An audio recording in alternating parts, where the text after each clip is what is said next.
মধ্যে যত দামি জিনিস আছে তার মধ্যে সময় একটা মূল্যবান এবং দামি জিনিস, অথচ আমরা এই সময়কে বেশি অপচয় করি। আর এই সময়কে অপচয় করার কারণে কাল কিয়ামতের দিন আল্লাহ তাআলা আমাদের কাছে হিসাব নেবেন। কেননা আল্লাহ তাআলা বলছেন সূরা ইসরার ২৭ নম্বর আয়াতে, ইন্নাল মুবাজ্জিরিনা কানা ইখওয়ানাশ শায়াতিন, নিশ্চয় অপচয়কারী শয়তানের ভাই। এখন যদি আমি সময়ের অপচয় করি তাহলে আমি শয়তানের ভাই অথবা বন্ধু হয়ে যাব। তাহলে আমরা যে ক্ষতির মধ্যে আছি আল্লাহ তাআলা সূরা আসরে এটা বলে দিচ্ছেন,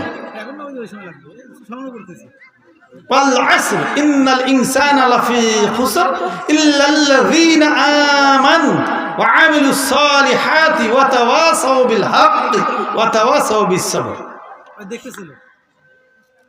এখন আমরা আমাদের অন্তরকে পরিশুদ্ধ করতে পারি না, আমরা আমলে সলেহা করতে পারি না।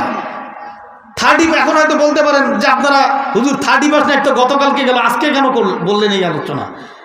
গত কয়েকদিন থেকে এই বিষয়ে আলোচনা করতেই আছি, তারপরও মানুষের ভিতরে সামান্যতম বোধোদয় হয় না যে 31 নাইট পালন করাই যাবে না।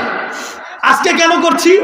আজকে করার উদ্দেশ্য আপনার এই যে বছরের প্রথম দিনে হ্যাপি নিউ ইয়ার, এই যে উষ্ণ অভিবাদন মনে করে যেগুলো আমরা কথাগুলো বলছি, এই কথাগুলো আমাদের কালচার না, আমরা মুসলিম সমাজের কালচার এগুলো না,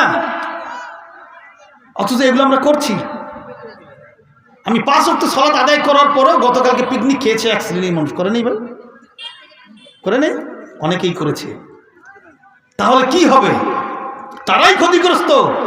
তাহলে আমলে সলেহা হলো, সৎকর্ম হলো এটা? আপনি তো এশার সালাত আদায় করে বাসায় আপনি ডেস্কের বাজিয়ে আপনি পিকনিকের অনুমতি দিলেন, অথচ আল্লাহ তাআলা বলছেন সূরা তাহরিমের 6 নম্বর আয়াতে, ইয়া আইয়ুহাল্লাযিনা আমানু কু আনফুসাকুম ওয়া আহলিকুম নার, হে ঈমানদারগণ তুমি নিজে বাঁচো, তুমি তোমার পরিবার পরিজন আহলকে বাঁচাও কোথা থেকে? জাহান্নামের আগুন থেকে। আল্লাহ তাআলা দিচ্ছেন আমাদের ইয়া আইয়ুহাল্লাযিনা আমানু, আল্লাহ আমাদের থ্রেট দিচ্ছেন, হে ঈমানদারগণ তুমি নিজে বাঁচো এবং তোমার পরিবার পরিজন আত্মীয় স্বজন আহল পরিবারকে বাঁচাও জাহান্নামের আগুন থেকে। তাহলে আমরা কি করলাম? এখন আমরা সারা জীবন পাপ করে এসেছি, আছে না ভাই? এরকম একজন মানুষের জীবন অনেক পাপ, অনেক অসংখ্য পাপ। আল্লাহ তাআলা ক্ষমার বিধান দিয়েছেন না? আল্লাহ তাআলা ক্ষমারও বিধান দিয়েছেন। কিভাবে? আল্লাহ তাআলা বলছেন, ইয়া আইয়ুহাল্লাযিনা আমানু তুবু ইলাল্লাহি তাওবাতান নাসুহা আসা রাব্বুকুম আইয়ুকাফিরা। আল্লাহ তাআলা ক্ষমারও বিধান রেখে দিয়েছেন। কিন্তু এই আয়াতটাই বলছে সূরা তাহরিমের আয়াত, হে ঈমানদারগণ তুমি আল্লাহ তাআলার কাছে ক্ষমা চাও। আমি জীবনে অনেক পাপ করলাম, অনেক অনেক অনেক ধরনের পাপ করেছি, কিন্তু আমি এখন চিন্তা করছি বয়স হয়ে গেছে, এখন আমার তো ক্ষমা নাই। যারা মুরব্বীরা আছেন না, আপনারা হয়তো মনে করবেন তাহলে আমরা যে জীবনে এত পাপ করলাম তাহলে আমাদের কি হবে? তাহলে ক্ষমা নাই? ক্ষমা আছে। আল্লাহ তাআলা ক্ষমারও বিধান রেখেছেন। যদি আমি ওই পাপগুলোর ব্যাপারে, যে পাপগুলো আমার জীবনে আমি করেছি, এই পাপগুলোর ব্যাপারে যদি আমি ডিটারমাইন্ড হই যে হ্যাঁ এই পাপগুলো করেছি, এগুলো মন্দ কাজ, এবং আল্লাহ তাআলাকে ভয় করে, এবং আমি এই পাপগুলো করার পরে আমি লজ্জিত এবং আল্লাহ তাআলার কাছে ওয়াদা করব যে হে আল্লাহ আমার জীবনে আমি এই পাপ আর কখনোই করব না, এই তওবা করার মতো যদি আমি তওবা করি তবেই আল্লাহ তাআলা ক্ষমা করে দিবেন।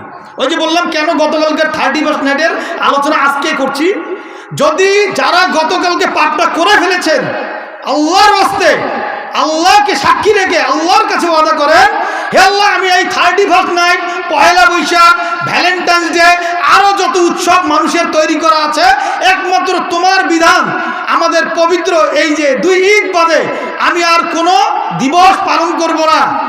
আল্লাহ এটা আমি পাপ করেছি, গতকালকে যা পাপ করার করেছি, আল্লাহ আপনি আমাকে ক্ষমা করে দেন। হে আল্লাহ আমি এই পাপ করব না, এই পাপের জন্য আমি লজ্জিত, আমি অনুতপ্ত, আমি আপনার প্রতি ভীত সন্ত্রস্ত, আপনি আমাকে ক্ষমা করে দেন। আমি ওয়াদা করছি এই পাপ আর জীবনে আমি করব না, হে আল্লাহ আপনি আমাকে ক্ষমা করে দেন। সূরা তাহরিমের এই আয়াত অনুযায়ী আল্লাহ তাআলা আপনাকে ক্ষমা করে দিবেন ইনশাআল্লাহ। তাহলে আল্লাহ তাআলা সেই বিধানও রেখেছেন। আল্লাহ তাআলা চান যে বান্দা আসুক আমার কাছে ক্ষমা চাক। প্রিয় যুবক ভাইরা,